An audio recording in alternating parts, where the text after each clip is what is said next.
dia a todos. Nova regulamentação e fiscalidade do comércio digital. Oportunidades e desafios para as empresas. Foi isto que me pediram para falar um bocadinho, para introduzir, porque a seguir vamos ter pessoas que sabem muito disto a falar sobre o assunto. O meu nome é Luísa Ribeiro Lopes, sou presidente do Conselho Diretivo do Ponto.pt, a entidade que gera a internet em Portugal e a entidade que faz com que o Ponto.pt, com que Portugal seja um espaço enorme onde todos os sites que acabam em .pt, onde todas e todos podemos comprar também em .pt, onde cabe um Portugal maior, como está aqui neste slide que me vai agora ajudar a explicar o que é o .pt. .pt é o domínio de topo de Portugal na internet. Nós temos mais de 30 anos, temos uma presença na internet que percorre a própria presença da internet nas vidas das cidadãs e dos cidadãos, de todas e de todos aqueles que navegam na internet. Temos vindo a crescer, olhámos para estes últimos meses com alguma preocupação, mas também olhámos para estes meses com muita esperança, porque temos vindo a crescer cada vez mais as empresas procuram ter uma presença digital. A pandemia Covid-19 veio ajudar a ter uma presença digital, assim como a ACEP o fez já há muitos anos. Outras pequenas empresas precisaram de o fazer, precisaram de migrar para o digital. O Ponto.pt tem mais de 1.400.000 domínios registados. Mais de 700 domínios foram registados com um léxico parecido ou semelhante ao Covid-19, pandemia, máscaras, durante o ano 2020. 2020 foi um ano de crescimento do digital e também de crescimento do Ponto.pt. Registaram-se mais de 132.000 novos domínios só durante o ano 2020 e agora que estamos em 2021, em que a pandemia já nos mostra uma luz ao fundo do túnel no que diz respeito à saúde de cada uma e de cada um de nós, ainda assim nós continuamos a olhar para o digital de uma forma diferente daquela que fazíamos antes. O digital acelerou, há quem diga, 10 anos relativamente ao que estava previsto. Cada vez mais nós temos uma presença efetiva do digital nas nossas vidas. Nós temos aquilo que a pandemia nos ensinou, é que o digital substitui a presença física em muitas das dimensões das nossas vidas, não em todas ainda bem, mas em muitas das dimensões das nossas vidas. Aprendemos a trabalhar todos a partir de casa, ou quase todos, porque houve muitos que tiveram que manter a possibilidade de nós estarmos a partir de casa. Trabalhámos a partir de casa, estudámos a partir de casa, ensinámos a partir de casa.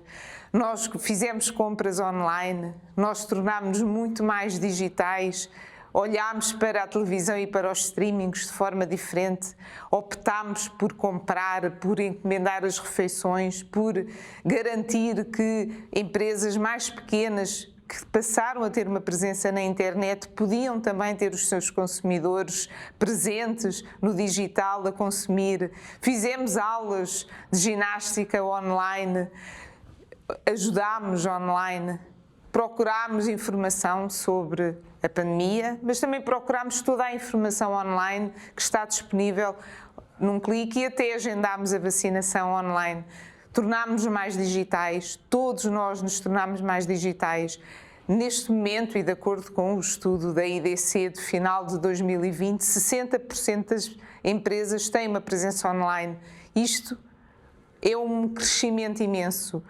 O ano anterior, só cerca de 39% das empresas portuguesas tinham uma presença online. 82% têm um domínio próprio e 62% dessas empresas optam por ter uma presença em Ponto.pt, optando por levar Portugal mais longe e fazer com que se consuma também em português e em empresas portuguesas. 27% das empresas que têm uma presença na internet fazem comércio eletrónico e integram a loja física com a loja online, embora nos últimos meses muitas delas tiveram que passar para o online, só para o online. 48% dizem ter uma estratégia de transformação digital e 70% utilizam a fatura eletrónica. São números que nos mostram o quão o digital veio para ficar. Olhamos agora para o consumidor, para a cidadã e para o cidadão que consome na internet, que utiliza a internet. 3 em cada 4 portugueses utilizam a internet. 81% da população utiliza a internet. Isto significa que 19%, quase 2 milhões de portugueses, ainda não utilizam a internet. E aqui está um foco muito importante de todo o trabalho que nós temos que fazer. Temos que capacitar o cidadão, temos que capacitar o consumidor online, o consumidor que estava habituado a fazer consumo presencial e que de repente passou para o online, que não tem as competências necessárias para distinguir uma coisa da outra, e nós precisamos de fazer esse trabalho. Mais de 50% da população que utiliza a internet já fez compras online.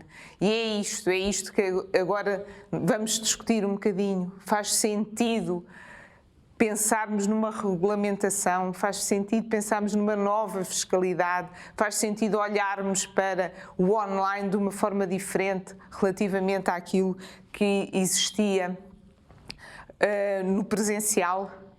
Eu diria sim, esta é a resposta, mas vamos depois ouvir os nossos especialistas sobre a matéria. É importante olharmos como fazíamos antigamente. Nós não entrávamos em todas as lojas, havia algumas lojas presenciais que nos geravam maior confiança. O mesmo acontece agora no online. Devemos procurar símbolos que identifiquem a confiança. Em primeiro lugar, o .pt é logo gerador de confiança. Nós sabemos e fazemos estudos anualmente sobre a matéria que todas as empresas que têm um site em .pt são mais geradoras de confiança junto do consumidor. Mas depois olhamos para, por exemplo, as compras online. É importante também vermos que o consumidor procura um site de confiança.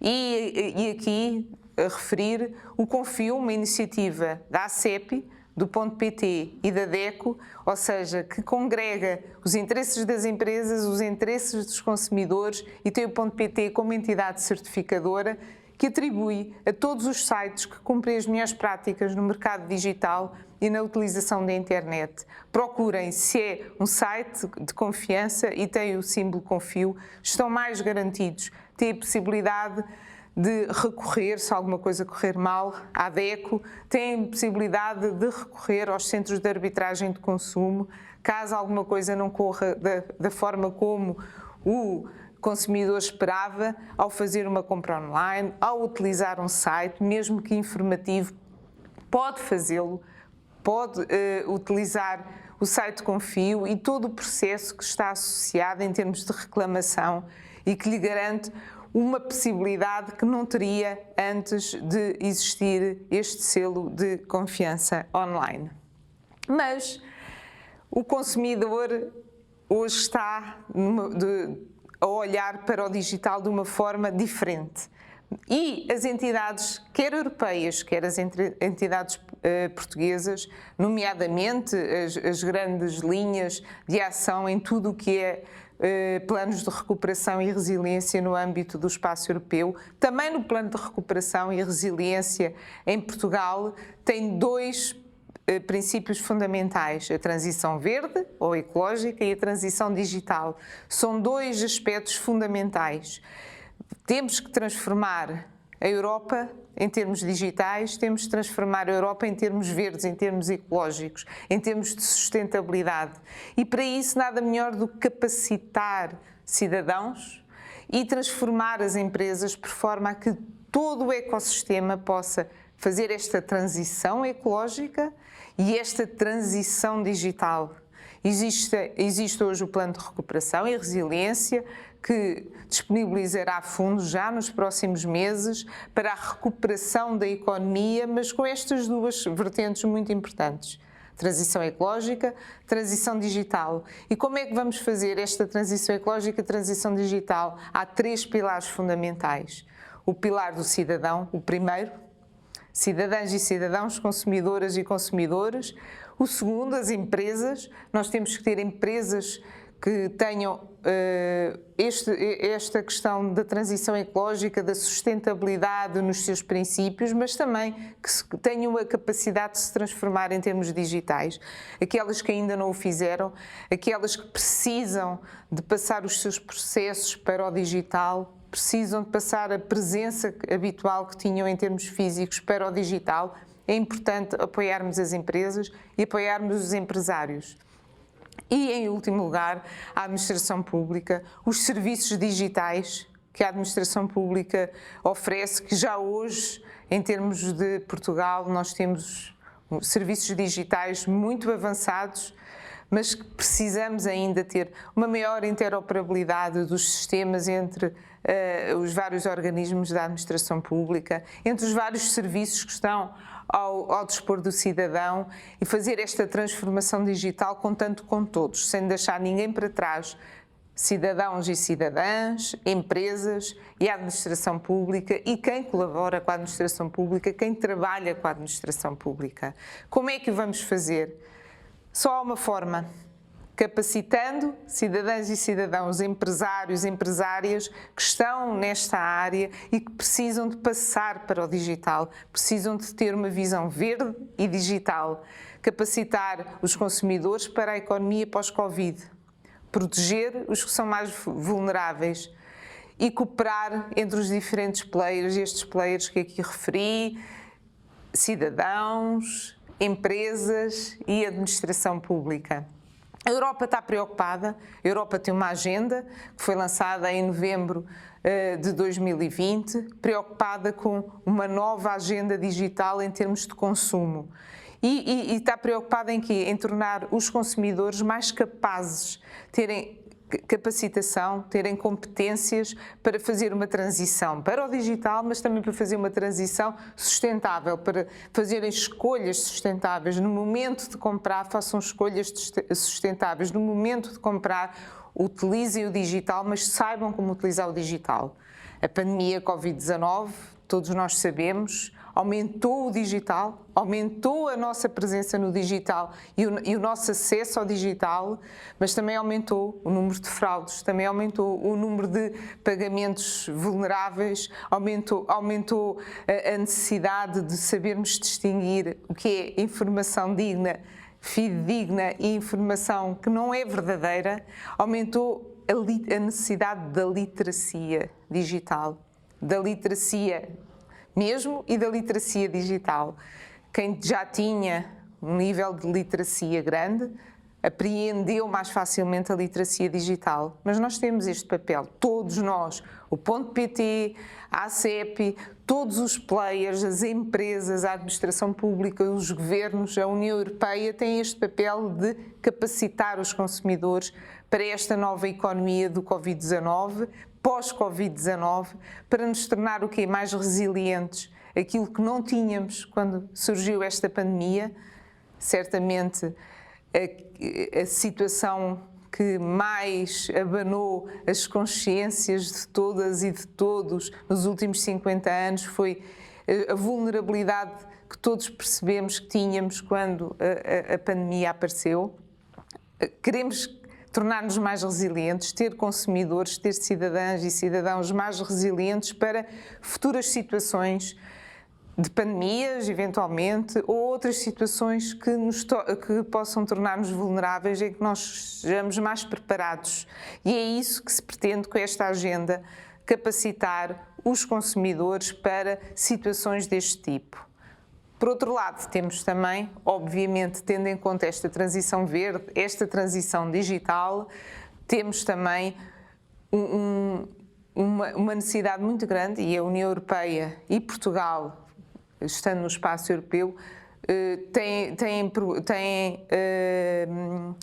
a necessidade de regulamentar um pouco toda esta nova transformação que nós sentimos, que é todo este novo ambiente digital. Temos a proposta do Digital Service Act, temos a proposta do Digital Market Act. Visa o quê?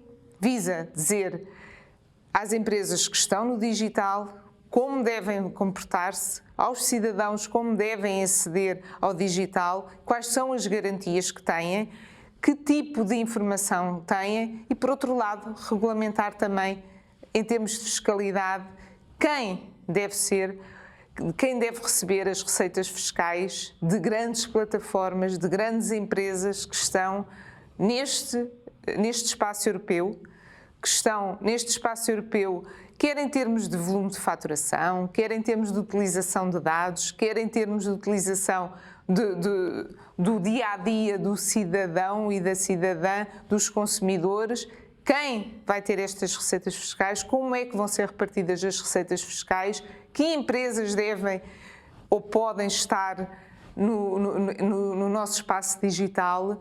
Nós temos um espaço sem fronteiras, verdade, mas somos todos cidadãos e cidadãs da União Europeia e queremos ter, tal como se fez com a Regulamentação Geral da Proteção de Dados, estar um bocadinho mais à frente, por forma a proteger os consumidores, a proteger o consumo e a torná-lo uma situação em que o poder económico possa estar um bocadinho também ditado por regras do poder político e não o contrário.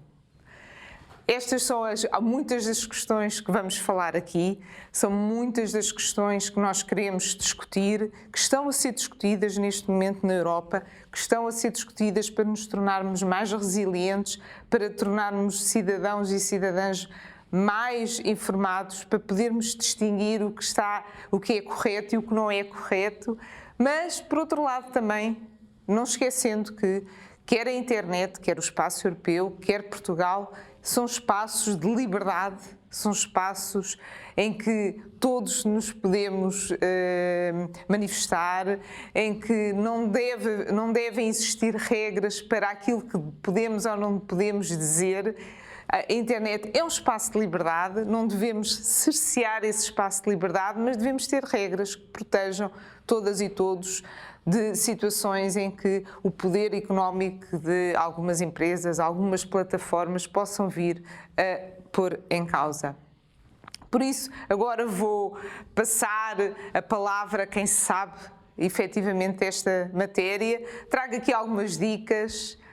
Se existe ou não uma fadiga informativa, sabemos que existe uma fadiga pandémica, já ninguém aguenta mais esta pandemia, mas será também que há uma fadiga informativa? Quando é que a informação se converte em desinformação? Novo regime fiscal dos serviços digitais? Que implicações é que isso vai ter para o consumidor? Há um direito europeu do consumo, continuará o mercado europeu a ser atrativo e competitivo para as empresas, quer as empresas europeias, quer as empresas que não o são, para virem para o espaço europeu? Consumidores e empresas no pós-pandemia, estamos preparados para o pós-pandemia? Aquilo que aconteceu agora, estamos preparados para nos tornarmos mais resilientes, para não voltarmos a ter uma situação como aquela que passámos? São tudo questões para discutir, certamente não vamos encontrar as respostas todas. O plano de transição digital, a iniciativa pública Encode 2030, estamos aqui para aumentar as competências digitais de todas e de todos. Sabemos que só com pessoas informadas, com consumidores informados, nós podemos tornar-nos mais resilientes, é isso que queremos. Os nossos oradores do painel vão poder discutir sobre este assunto, falar sobre este assunto, falar sobre a regulamentação que está prestes a sair em termos de consumo, aquela que já saiu, e falar um bocadinho sobre este espaço de liberdade que é a internet, regulamentar, sim ou não, regulamentar muito, regulamentar um pouco, com uma legislação mais soft, com uma legislação mais efetiva de proteção e de regulamentação mais hard. Vamos falar sobre estas coisas.